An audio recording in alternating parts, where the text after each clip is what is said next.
Hey guys, Brian Hilliard here, author of the best-selling book, Networking Like a Pro and Winning in Direct Sales. Now today I want to talk about something that really doesn't get talked about a lot, but is something that I have seen affect a lot of people, a lot of direct sales professionals, a lot of network marketers, a lot of people in the business world. And if you've heard me speak on this before or heard me speak in the past or maybe listen to our podcast on everyday success habits, you'll hear me have talked about this. And quite simply, it is the inner critic. Okay, now the inner critic talks about a lot in Jim Murphy's book, the inner excellence, actually. Okay, and he talks about the inner critic, the monkey mind, and the trickster. All right, we're going to focus on the inner critic here today real quick because obviously that's the focus of our discussion. Now, as a direct salesperson or a network marketer, the inner critic usually comes up as you're trying to build your business. Right now, for some people, they might not necessarily have a business mindset.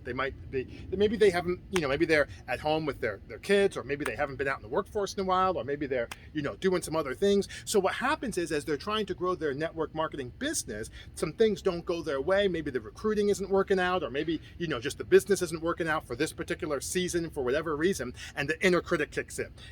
And here's the thing about the inner critic, just so we're clear: the inner critic takes what it is that you just did. So if something doesn't go right, it doesn't just say, "Oh well, this didn't go right. The ball, sometimes the ball doesn't bounce your way." No, the inner critic takes what happens, the negative outcome, and then it attributes it personally to you. Okay, so it doesn't just say, "Oh, you didn't get this recruit." It says, "You didn't get this recruit because you're not good enough." "Oh, you didn't not just get this customer. You didn't get this customer because you're not good enough." The inner critic always wants to have a conversation about taking the negative and redirecting it and personalizing it back to you. All right. So one of the things that I tell people is, how is it that you can get past the inner critic? How can you silence the inner critic and make sure that it's, not getting in your way of being successful in growing your business as a network marketer or direct sales professional? And the answer is very simple. It's understanding that who you are is not what you do. All right. Let me say that again.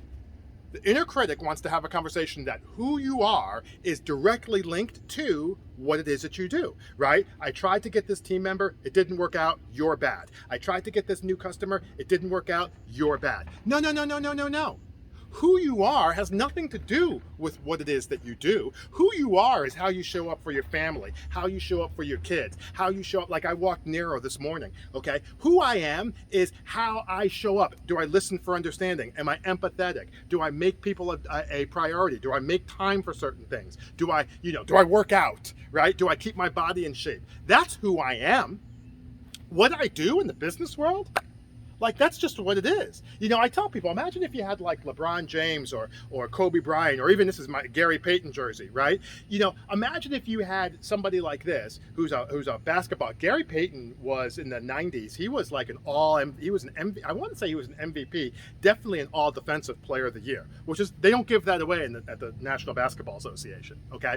So imagine though, if Gary Payton has a bad night and he's like, "Oh, you know what? I'm a horrible basketball player. I missed a shot, or I didn't get the game-winning shot, or we lost this game and it was my fault, and I'm horrible, right? I'm a horrible player, I'm a horrible leader, I shouldn't be playing this game. I know that I'm 6'5" and I've made 60% of my shots from the field, but you know what? I miss all these other ones, so I shouldn't even be playing anymore." That doesn't even make any sense, right? But the inner critic, that's exactly what the inner critic wants you to be able to think, that your results are directly tied to who you are as a person. So what you have to do in order to silence that inner critic is, first of all, you got to divorce the fact that who you are is what you do. That one has nothing to do with the other. And then the second thing you want to do is, you want to be thinking in terms of like a little meditation, if you want. Part of your morning routine would be recommended. And maybe consider starting a little gratitude journal, okay? And focus on the things that you're thankful for. Who I am, I'm thankful for having a family. I'm thankful for having a nice house and a nice yard that I can come out. I'm thankful for having a nice day. I'm thankful for being healthy. I'm thankful for being able to go work out. I'm thankful for being able to have a nice lunch coming up.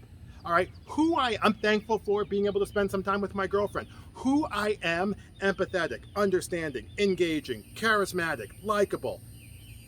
That's who I am. Sometimes the ball doesn't go in the basket. That's the way the league works. But by focusing on the who I actually am, those parts over there, and not getting so caught up on the what I do and connecting those together, that's how you silence the inner critic, because you are worthy, you are enough, you are good enough. All right. And when you consistently think like that, that's when this other mind, this other voice in your mind will quickly and slow, well, maybe not quickly, but slowly start to just, they'll still talk. It just won't be as, it won't be as disruptive for you. All right. So anyway, hopefully that makes sense. Hopefully that's something that you can see yourself doing. By all means, swing on by our private Facebook group. It's a free group of like-minded entrepreneurs, and you can find us at thefasttracksuccessclub.com. That's THEFASTTRACK successclub.com. It's got some really, really good stuff for all kinds of folks in there, and we would love to be able to see you in there. But in the meantime, my name is Brian Hilliard, saying so long, take care, and thanks so much for your time.